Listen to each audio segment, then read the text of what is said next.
Coach, you guys went 97 and 84 on the last two drives, kind of when you absolutely had to. Now that you've had a second chance to look at it, what did you think from an execution standpoint? You know, anytime you're backed up and you need, you've got to travel some field, I keep saying the same stuff, and it's the same stuff that Coach Lou keeps saying, but teams are taking away deep shots and deep balls, and they're giving up grass underneath, and they're giving up opportunities to run the football at times, and so, it means you have to be more disciplined and you have to be consistent, and you've got to play 8, 9, 10, 11, 12 plays in a row without making mistakes. And so the thing that we have to work on is really the thing that we're being forced to do in the last few games. That's play clean. And, you see what happens when we do it. I mean, you said 84 and 97. We went the distance both times, and there were a lot of good decisions made. There was some consistent football being played, and that's just whether we have 40 yards to go to score or 87. That's just what we need to do on a regular basis, and I think we're starting to get there. So I'm excited about where we're headed offensively.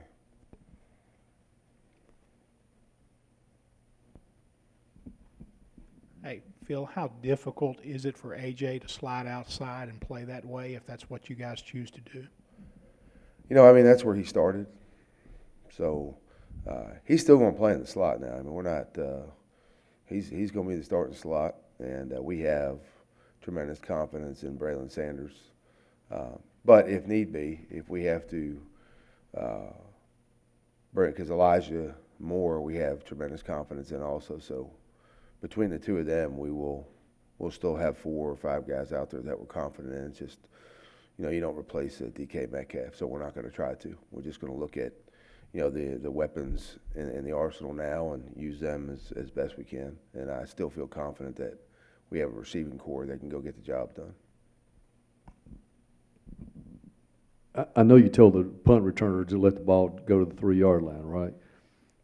I don't coach the punt returner. But I can guarantee you the coach that handles that didn't tell him that either. No, I'm kidding there. But on that 97-yard drive, your offensive line, kept Jordan upright, blew holes in there for the running for Scotty Phillips. Talk about your offensive line. It was an 11-man effort. I mean, Jordan did a good job of moving around the pocket without running around too much. The receiver stayed incredibly active, pushing and chasing space, and that was good for us. But the O-line did a really good job initiating engagement and staying on blocks. I thought, we know who we're blocking, and typically we're there. Ben Brown got beat one time earlier in the game, and it forced Jordan to have to leave the pocket. I think he wound up getting 3 yards out of the deal, but we weren't able to throw the ball down the field. On that drive, though, even on the last 2 drives, we did a really good job of moving our feet and staying in front of people and allowing Jordan to move around and make throws to second and third receivers in the process. And, those are the kind of things you have to do to win a game with 2 minutes left. Coach, I know Cooley and Dawson had big games. I'm sure they'll be involved even more now with DK out. Just talk about their improvement and them getting involved last game. I mean, they were open. That's the answer. I mean, those weren't plays called to get the tight end involved more. They weren't plays called to focus a football to a particular individual. They happened to take something else away, and Dawson Knox was in space, and we put a ball on him, and he made a play. He made a couple of them, and then Cooley, same thing. So they have the ability to play out in space like the receivers do. And both of them are so valuable to us because of their versatility. And so we're able to play them out in space and play them in the box. And that'll continue to be. Now, they may play a little more now, because of our personnel. But, right now not much is changing because we still have some depth at receiver that we're comfortable with. When did you get the news of the severity of DK's injury, and what was your reaction?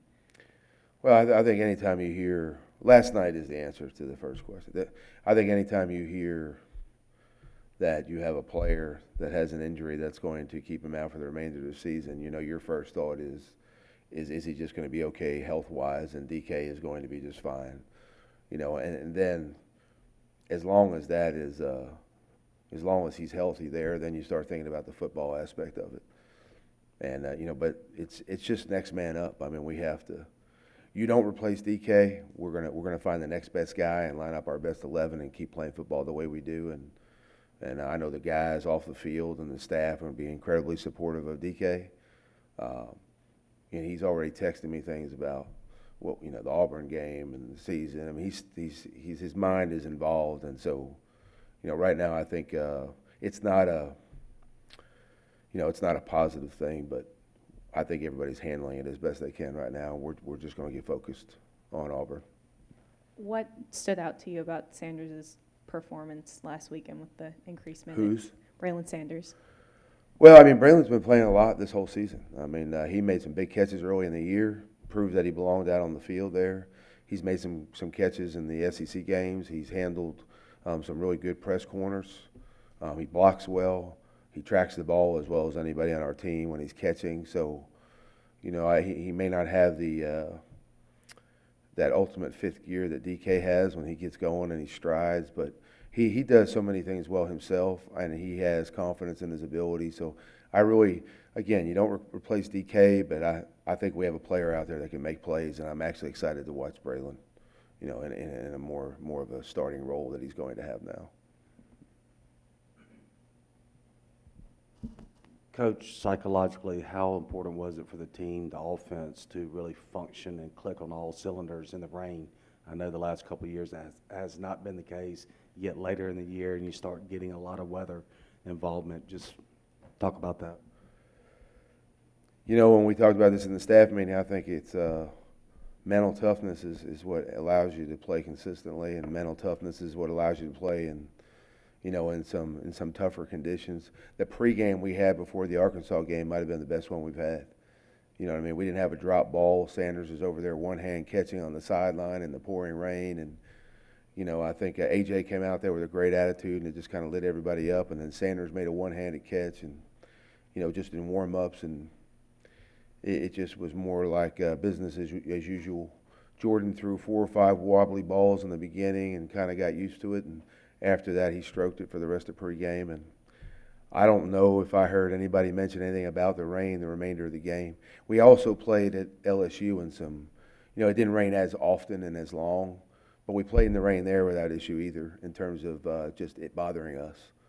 Obviously, we played better on Saturday than we did in that game, but the rain really hasn't been an issue for us, and I don't see it being an issue. So that's not really a concern at this point.